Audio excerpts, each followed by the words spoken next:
Imran Khan, thank you very much indeed for joining us today. We speak a month after the collapse of the Afghan government and the takeover of the Taliban. How would you describe the situation in Afghanistan today? I think it's worrying. Afghanistan is on a historic crossroads. One, if it goes well, and we pray that this works in the direction of peace after 40 years in Afghanistan, if this Taliban hold all of Afghanistan, and if they can sort of now work towards an inclusive government, get all the factions together, Afghanistan could have peace after 40 years. But if it goes wrong, and which is what we are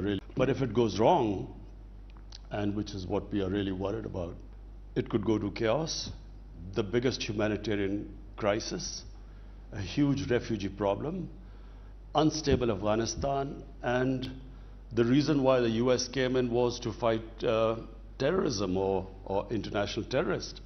So unstable Afghanistan, refugee crisis, and the possibility of, again, terrorism from Afghanistan soil.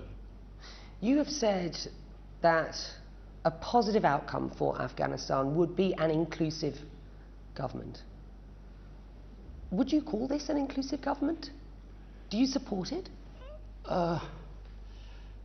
Well, let me just, Becky, explain to the viewers that my party came into power after 22 years. So 22 years we stayed in opposition before we came to power. When we got into power, there was so much pressure for us to include those people who had struggled for 22 years.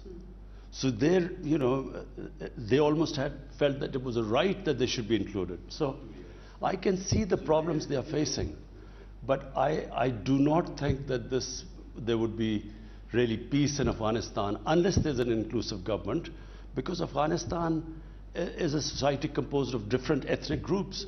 So the Pashtun is only about 45–50%. They are Tajiks, they are Hazara, they are Uzbeks.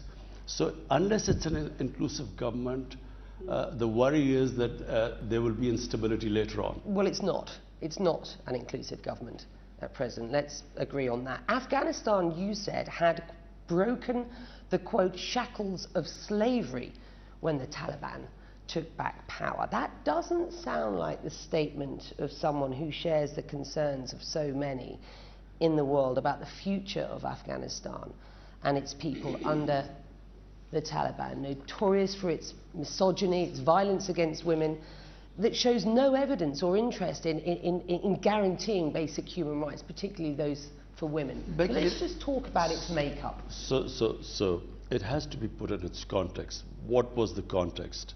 I spoke.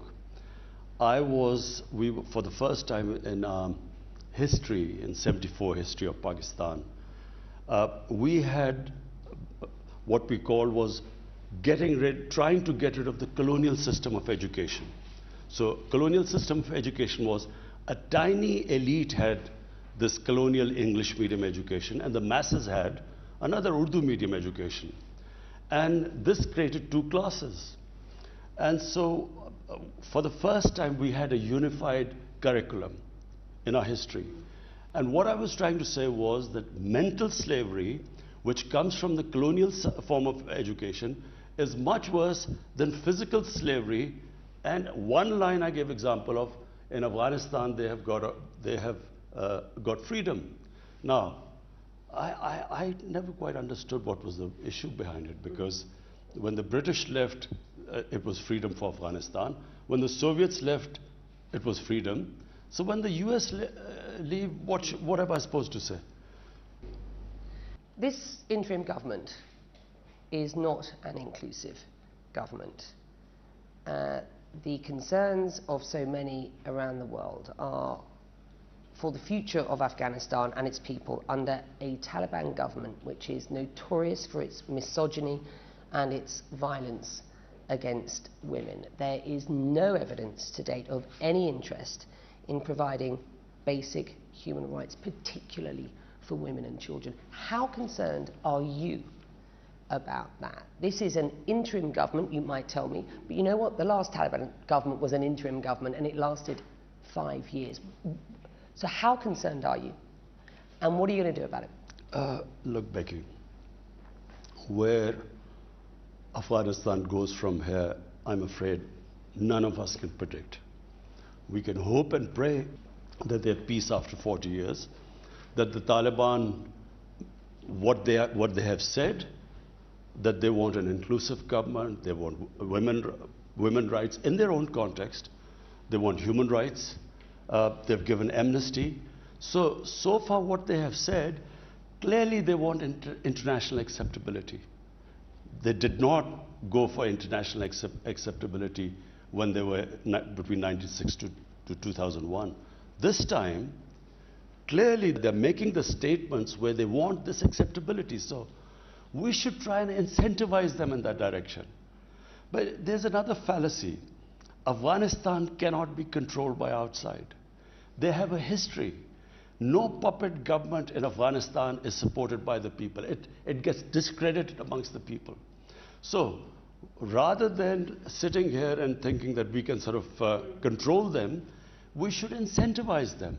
Because Afghanistan, this current government, clearly feels that without international aid and help, they will not be able to stop this crisis. So we should incentivize them, push them in the right direction. If it seeks legitimacy, it will need to show evidence that it shares the values of those that it is seeking legitimacy for, and that being the West, for example. I grew up watching you as a star of Pakistan's cricket team. The Taliban have said that women shouldn't play cricket. In fact, they've said women shouldn't be involved in sport at all.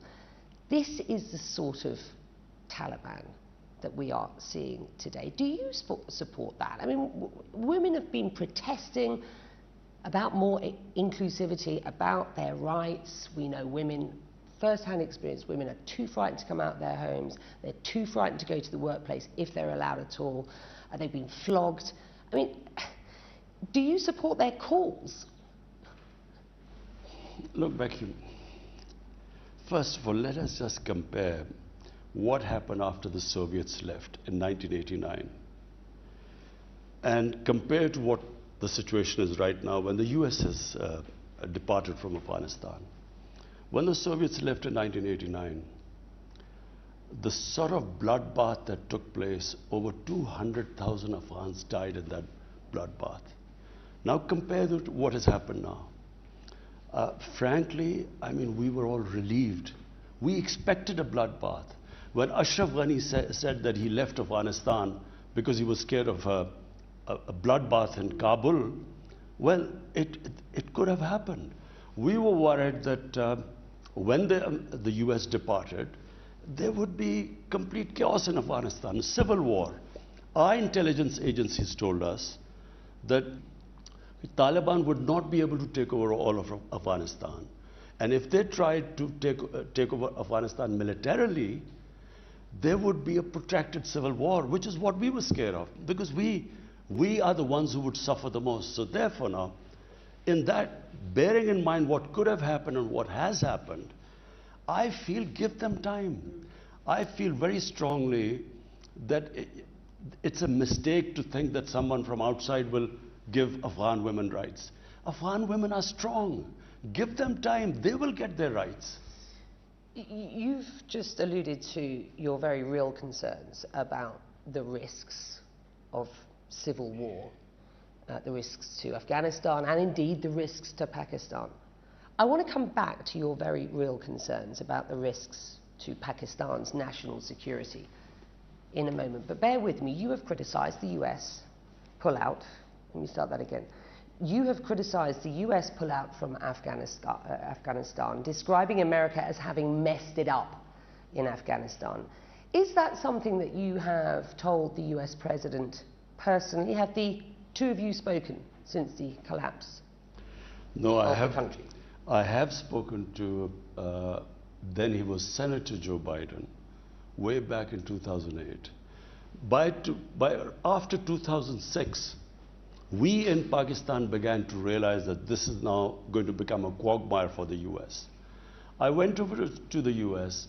I met Senator John Biden, Senator John Kerry, and Senator Harry Reid. I also addressed various think tanks in the US. And I tried to explain to them there is a history of Afghanistan. What the US is trying to achieve militarily, this is not going to happen. And so they will be stuck there. Our army chief in 2010, he went over to the US. He tried to tell President Obama that you're not going to have a military victory. The Afghan army is not going to be able to, the moment you go, it will wilt. So we were warning them beforehand. And when the US should have started from a position of strength to do a political settlement with the Taliban when there were 150,000 US troops there. Let me stop you there. You haven't spoken to the President of the United States since the collapse of the country to the Taliban, correct? No, I haven't. He hasn't called you since coming into office, correct? He's a busy man. Pakistan is a major non-NATO ally, and yet no call between you and the US President. Do you see this as punishment for supporting the Taliban while they were killing US troops? Well, you have to ask him why he's too busy to call. But let me just say one thing. I heard this, the Senate hearing going on, which Secretary Blinken was asked all these questions. I want to say this, and I hope that the American politicians would listen to this. You know, Pakistan is the country. Just because we sided with the US, we became an ally of the US after 9/11 in the war in Afghanistan. The suffering this country went through. At one point, there were 50 militant groups attacking our government.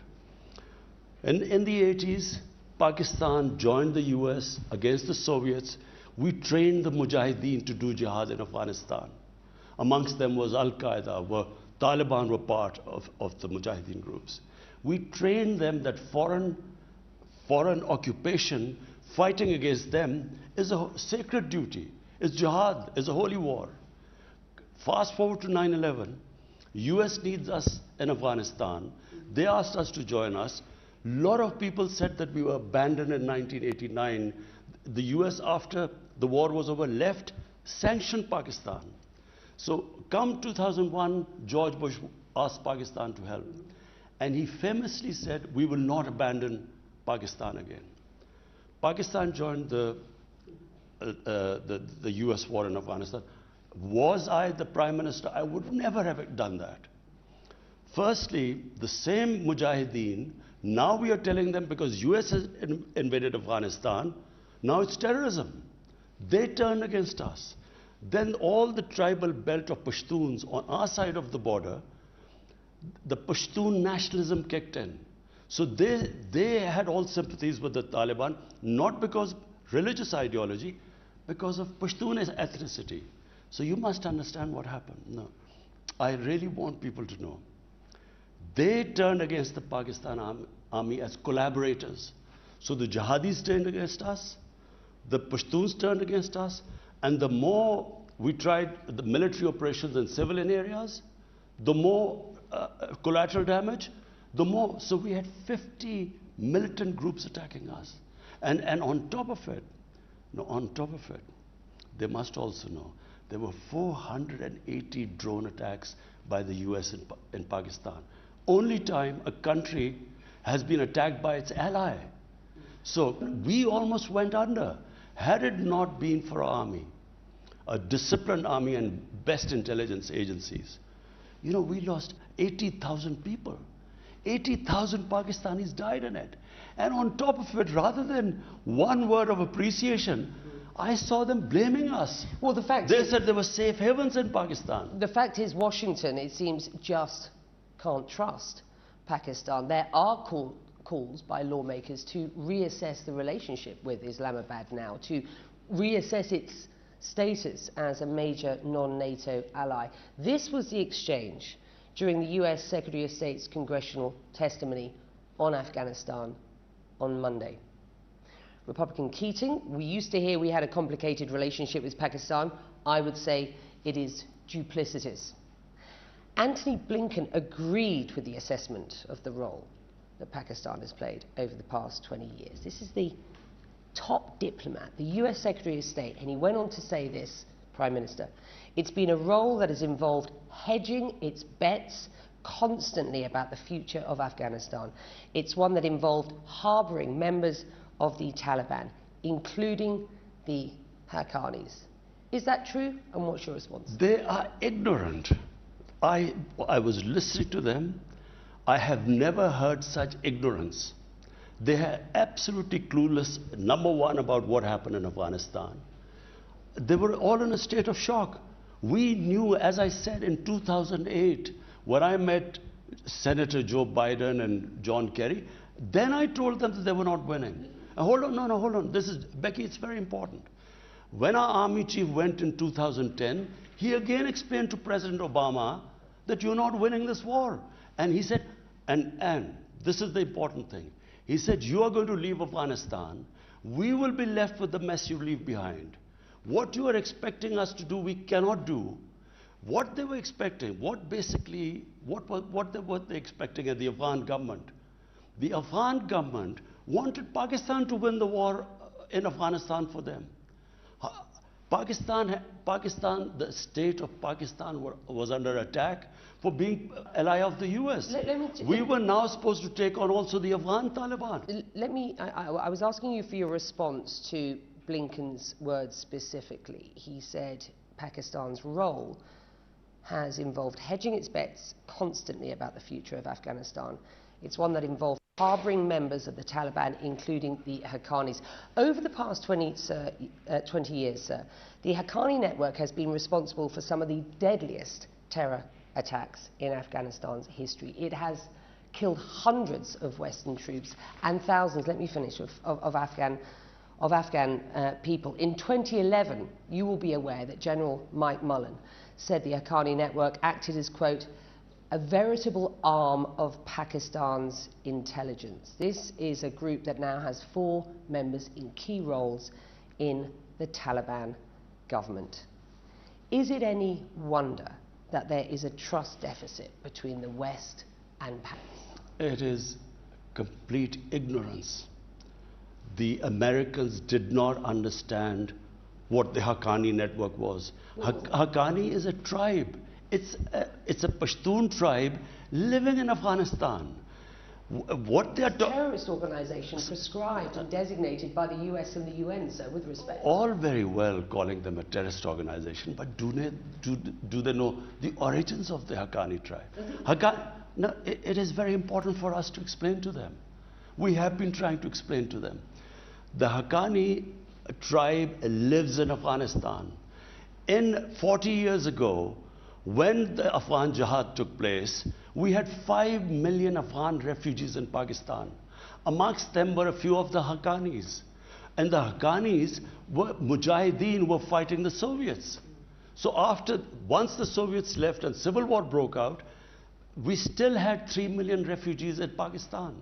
So in those refugee camps, and when they say safe havens, what are these safe havens?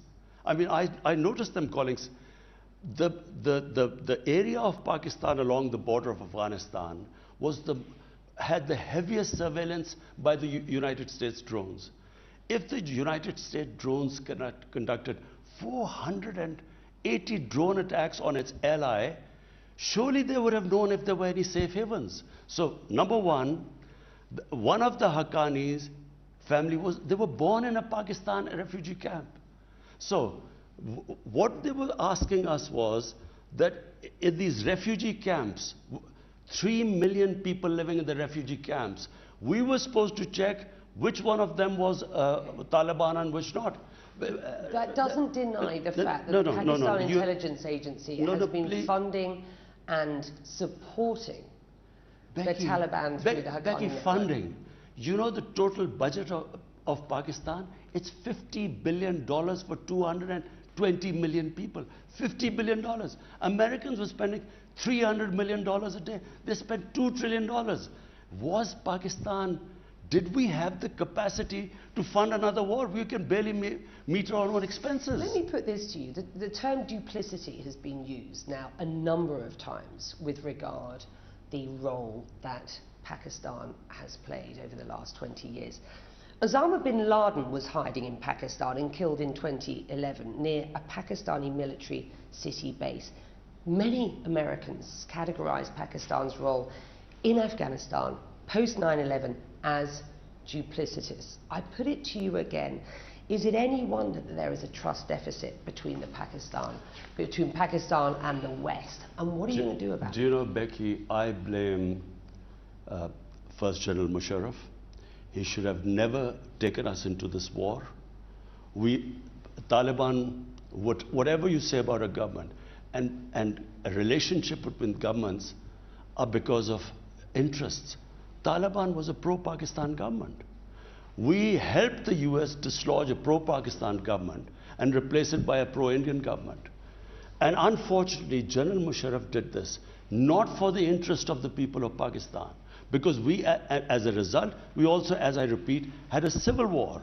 We were attacked, considered collaborators by the Pashtuns and by the Mujahideen. So listen, General Musharraf wanted acceptability from the US. So he went against Pakistan's interest to support the US. Then, unfortunately, we had two crooked leaders who had billions trashed abroad, who never ever stood up for Pakistan's interest. So here we were losing people, 80,000 Pakistanis dying to side with the Americans. On top of it, we are called that we are playing a double game. Pakistan was trying to save itself. Listen, Becky, you have to understand this. 50 different militant groups were attacking the state of Pakistan. I repeat, if we did not have a disciplined army and intelligence agency, we were going under. And on top of it, we had Americans doing these drone attacks. Reprisals from the drone attacks were on the state of Pakistan. All the collateral damage they took avenged against us. On top of it, they wanted us to take on the Afghan Taliban. Afghan Taliban weren't attacking us. And I wish, if I was in government, I would have told the US that we are not going to take them on militarily, because first we have to save the people. My responsibility would have been to the people of my country. I cannot destroy my country to fight someone else's war. Let's talk about this Haqqani network and its relationship with the ISI, because you have admitted that Pakistan's intelligence agency has close ties to the Haqqani network. You have said in the past that you're not sure why the US hasn't leveraged those connections to get the Taliban effectively to the negotiating table. You've always supported dialogue with the Taliban. How much do you, sir, support their ideology, and what is your red line? The strict interpretation of Sharia law as we are seeing it acted out in Afghanistan today? Becky, let's take two different things you've said. Pakistan's ties with the Afghan Taliban, Pakistan's intelligence agencies. Intelligence agencies' job is to have connections with everyone. They speak to everyone. The US CIA would be speaking to Taliban. You know, they have to. That's the job of intelligence agencies. Question is, was Pakistan in a position to take military action against the Afghan Taliban when it was already being attacked from inside? The Pakistani Taliban were attacking the state of Pakistan. You know, General Musharraf, there were two suicide attacks, insider attacks, because there were sympathies for the Mujahideen from within the army. So two suicide attacks on him. Benazir Bhutto was assassinated by the Pakistani Taliban because she was considered a collaborator with the US. So was Pakistan in a position to then take on the Afghan Taliban? Our heads of state should have clearly stated. They should have told the Americans, this is what we can do, this is what we can't do. I would have done that. Where we lost out was we had these weak, corrupt heads of states who did not stand up to the US. So let me just clarify about the Haqqani. Haqqani tribe is in Afghanistan. It's a tribe there. Some of the Haqqani leadership one was born in a Pakistani refugee camp. So, and they go back and forth across the border. There is no border. There was never any border. The border between Pakistan and Afghanistan, the Durand line, there was no. My government is the first time we have fenced that border. This is the first time. So that's one aspect. Now you talk about the ideology of Taliban. My ideology is in Pakistan. We follow what we consider our Sharia. We are following our line. So let the Taliban. What we hope is, in time, they will, with a consensus, with an inclusive government, they will evolve. But Becky, have we got any choice right now? Now tell me, if you do not back this government and do not help the people of Afghanistan right now, it's not a question of Taliban, it's people of Afghanistan. If the world international community does not help them, what choice have we got? In an op-ed in the Washington Post in June, you wrote, quote, "In the past, Pakistan made a mistake by choosing between warring Afghan parties. But we have learned from that experience." How? Because your critics suggest that a, quote, "victory for Pakistan in Afghanistan," which is what many say is the case, is Pyrrhic. That playing a double game has now created blowback in terms of your own national security. Becky, in the 90s, Pakistan backed one of the factions, the other faction, Northern Alliance, or Ahmad Shah Massoud, then went against Pakistan. I felt it was a big mistake. I felt Pakistan should never have had any favorites. I feel that the Afghan people cannot be controlled from outside. So therefore, whoever is a government in Afghanistan, we should just deal with them. And my government, we reached out. I called Ahmad Shah Massoud's brothers over, invited them over to Pakistan. We told them exactly the same thing. We called the Hazara community, Uzbeks. We tried to tell all of them that, look, whatever our policy was in the past, we now believe that whoever is in power in Afghanistan, we will have no favorites. You say that you will have no favorites, but there is practically no opposition or other groups active in Afghanistan at the moment because the Taliban have taken over. And you have been accused by Massoud's National Resistance Front of getting involved in the damage and destruction that's been done to their group in Panjshir. Has Pakistan been providing drones in that conflict, that part of the conflict? Becky, do you know, we are as shocked and surprised as everyone of what has happened in Afghanistan. Our intelligence agency, ISI, gave us a report that, number one, that the Afghan government, after the US leaves, would last for months afterwards. But they would fall, but it would last for months. Secondly, according to our intelligence agencies, Taliban would not be able to take over all of Afghanistan. They would be able to take over the Pashtun areas, which is almost half, but they would not be able to, and there would be a protracted civil war, which is why we tried our best. I called over the Taliban leadership, Mullah Brother, who's the vice prime minister. I called them over. We tried our best to make them understand that since you should not try and take over Afghanistan militarily, you should have an inclusive government, because otherwise there will be a protracted civil war. So we were as surprised. None of us expected what happened in Afghanistan. Briefly, how would you qualify the US-Pakistan relationship today? And what sort of relationship do you want to see with the US? Unfortunately, you know, our relationship during this whole, the US occupation of Afghanistan was a terrible relationship. It was, the US said we are paying Pakistan, you know, and they paid us $9 billion for civilian aid and $11 billion for military aid. And they said, we're paying you, and so we were like a hired gun. In Pakistan, people, I'm not talking about the leadership because I think we were let down by our leadership.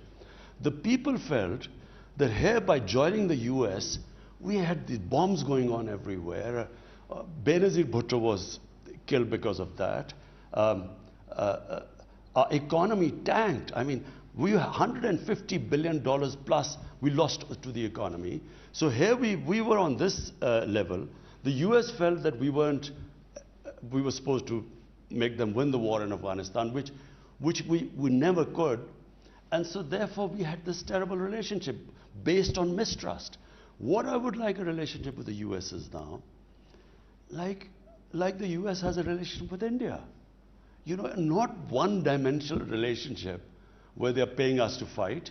We want a normal relationship. So, responding to the fact that Joe Biden has not contacted you directly, your national security advisor recently said, and I quote, "If a phone call is a concession, if a security relationship is a concession, Pakistan has options," he said. Is China that option? And given the current state of relations between the US and China, is that a veiled threat of sorts? I don't actually... Is that a veiled threat of sorts? I don't actually know in what context he said it, but I can say one thing, that if President Biden didn't call, I mean, what he's been through, I'm watching him, what he's been through. It's, you know, he's been blamed for this, you know, the exit from Afghanistan. I thought he actually did the only thing right. What else could he have done? Because how could you ever be prepared for the army capitulating 2 weeks before? So therefore, I mean, I would imagine he's very busy. But our relationship with the US is not just dependent upon a phone call. It needs to be a multi-dimensional relationship. Do you consider the US pushing Pakistan into the arms of China at present in an effort to secure your own stability and economic prosperity going forward? Are you choosing a side effectively at this point? Becky, our relationship with China goes back 70 years.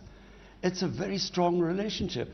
It was Pakistan which opened the doors of the US to China in 1970 when Dr. Henry Kissinger was introduced to China, or we were the go-between. So, I mean, our China relationship is not dependent on what it is with US. We would like a normal relationship with the US, I repeat, like it has with India.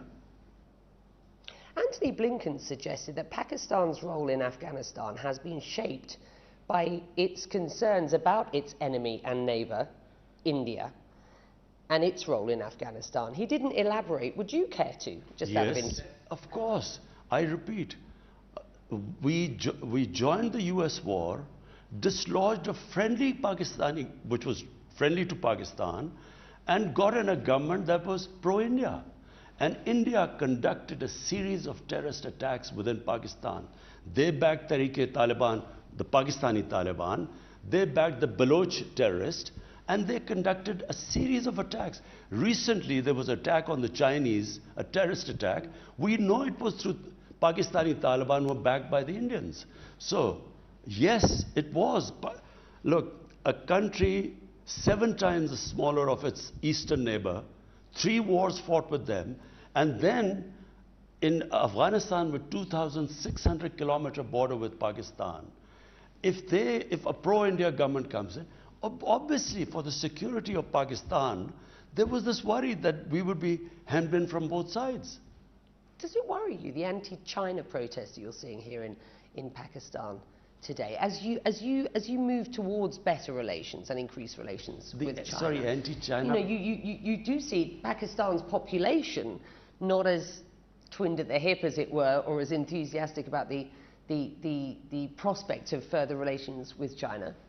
Perhaps more so, certainly less so than the establishment. The people of Pakistan have the great... You know why people of Pakistan all have this deep relationship with China? Because in 1962 there was a war between India and China. Then again, when India was threatening us in Kashmir, there was this India-China had this standoff.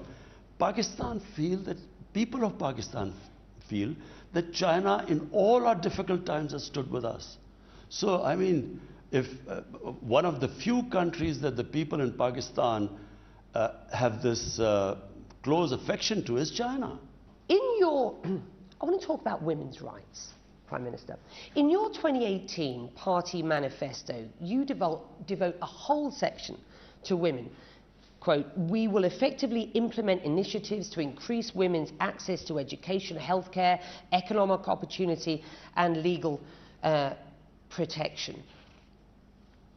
The women of Afghanistan today have nothing like that under this Taliban government. How much can you accept that they are rescinding women's rights? How much can you sit as a neighbour and accept that? Becky, if you empower your women through education, women will get their own rights. Which the Taliban won't allow for kids over the age of 8. As far as I've seen, that they have given statements that they will allow women to study in university and so on. Okay? We are But hearing... in Pakistan, what we have done is we have actually paid stipends to poor families to get their girls to study in school. Because we feel if the child studies, if they have education, they will get their own rights. Are men and women equal in your rights? Just one point. No foreign country can impose women's rights on another country. The women in England went through a struggle to get their rights. The suffragettes went through a big struggle. I'm asking you because this is really relevant to the issue of this interim Taliban government. Should women have access to the same roles in public and in private life? Of course, women should have the ability in a society to fulfill their potential in life. So you won't be able to support a Taliban government that doesn't allow that? Is that what you're telling me? No. What I'm saying is that you cannot impose women's rights from abroad. It's never happened in human history. But what you can help them, and that's why the international community should engage with them, they should incentivize them.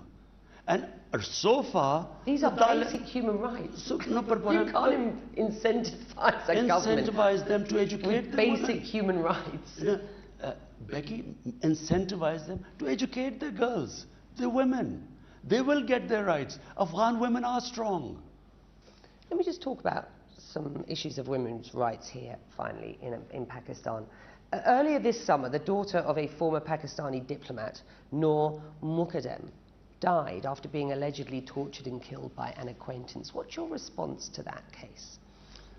I'm following that case personally. It is one of the most horrific cases that shocked the country. And we will ensure that he gets punished. The state will ensure, and as I said, I'm following that case personally. Activists have demanded Parliament pass a law criminalising domestic violence. Where do you stand on that, and do you think that will happen? We have, our government has passed the maximum number of laws for protection of women. We have not only incentivized parents to send their child to school. We have a special program where we help women the real problem is rural women. In even Afghanistan, there's a difference between urban women and rural women. So we are actually empowering them in rural areas, how they can improve their living, giving them loans. Do you support calls for more empowerment, more rights for Pakistani women? Of course. But Becky, my basic thing, look, my family, one of my sisters is a doctor, one is an economist, one is a businesswoman. We have strong women in our family. Why? Because they were educated.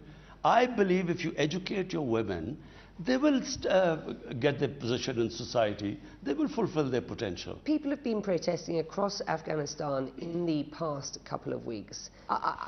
Finally, I just want you to explain why you think these anti-Pakistan protests by hundreds of Afghans today are going on. They certainly seem convinced of Pakistan's involvement in their country's affairs. Because Becky, the Afghan government, for their failures, they kept blaming Pakistan. I went to see Ashraf Ghani earlier this year. I assured him, I told him we will do anything for a peace between you and inclusive government, except take military action. because military action, it cost Pakistan a lot. We said we will not take any military action, but everything else we will do to ensure that there is an inclusive government, a political dialogue. It was because of us that the Taliban started talking to the US. And we tried our best to make them sit with the Afghan government. The Taliban were ready for having an inclusive government with everyone else, but they refused to sit with the Afghan government. They believed it was a puppet government. Now, the Afghan government kept blaming Pakistan. Unfortunately, the Afghan government is to be blamed. If the Afghan government had given good governance, if they had not so much corruption in their ranks, maybe they would have had more acceptability in Afghanistan. Why did 300,000 Afghan troops, why did they surrender without a fight? And if you do a proper analysis of that, you will know why the US failed and the Taliban succeeded. I promised to ask you about the risks to Pakistan's national security if the situation in Afghanistan doesn't improve. So explain what you believe those risks are and just how concerned you are at present. The biggest concern are refugees. We already have 3 million refugees in Pakistan. Our country cannot afford more refugees. We have come out of a very difficult economic situation. We cannot take more refugees. The second worry is terrorism. We had 3 sets of terrorists in Afghanistan using the soil to attack us: ISIS, Pakistani Taliban, and the Baloch terrorists. So if there is chaos in Afghanistan, if there's not stability there, then we have these 2 major problems looming in front of us. We are the country that is going to suffer the most.